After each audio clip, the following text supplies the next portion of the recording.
I'm Ruta Sepetys, an author of historical fiction. I live here in Nashville, Tennessee, and I am so thrilled to be taking part in the Bradford Literature Festival. Thank you for having me.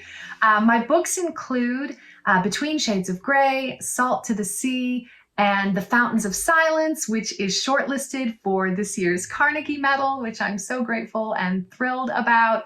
So you might be wondering, why historical fiction? Because history holds secrets. History is hiding things from us. And I find that when history remains hidden in the shadows, the people who experience that history, they believe that the world has forgotten them. And sometimes they feel misunderstood. And it's not that we've forgotten them, we just don't know their story. And in the case of the Fountains of Silence, many people have heard of these dictators, such as Hitler or Stalin. But many people don't know that after the Spanish Civil War, Spain endured a dictatorship for over 30 years. And that plays into the story of the Fountains of Silence. The Fountains of Silence is set in Madrid in the 1950s. And it follows 17-year-old Daniel Matheson, who has just graduated from high school in Dallas, Texas. And he travels to Madrid with his parents for the summer. And his parents have given him a camera as a graduation gift. Well, Daniel hits the streets in Madrid and starts taking pictures. Well, this is amidst a dictatorship.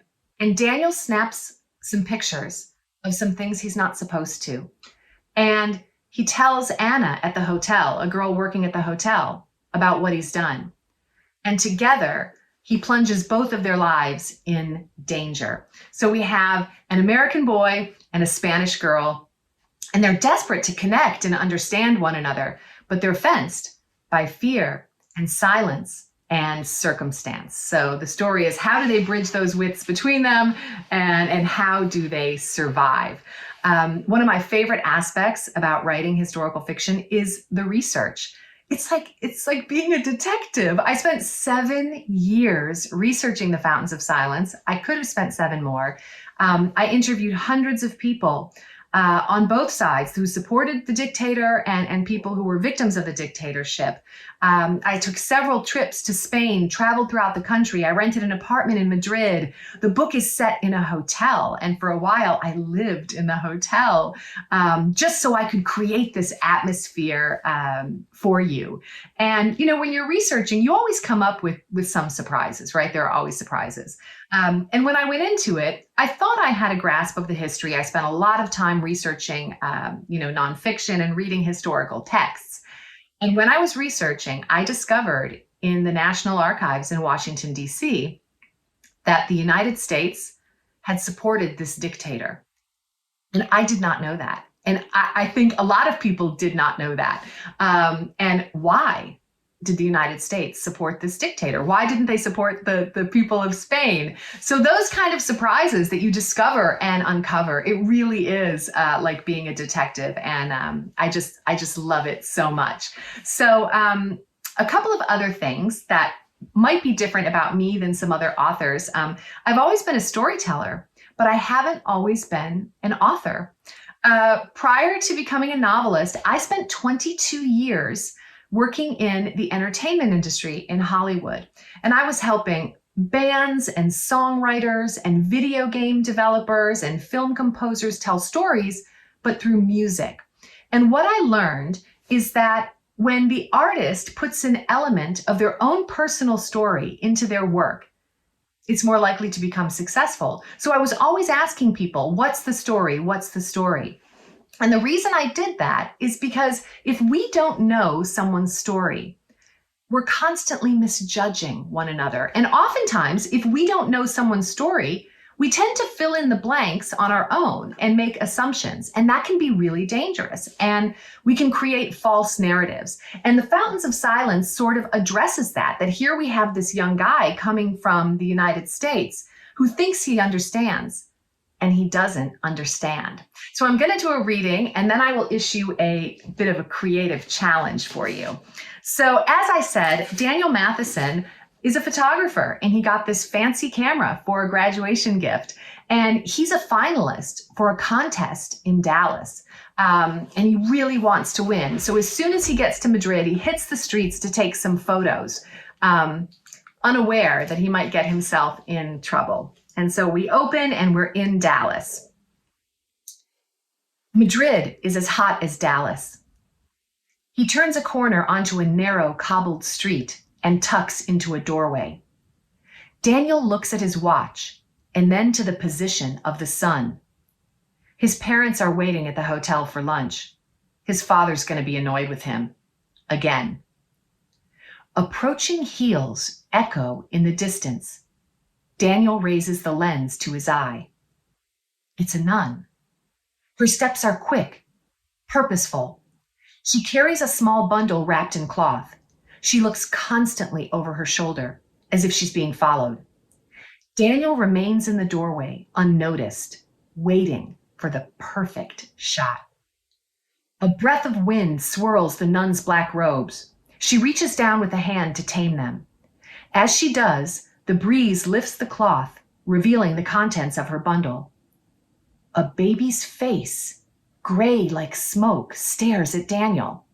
His breath hitches as he presses the shutter. The child is dead.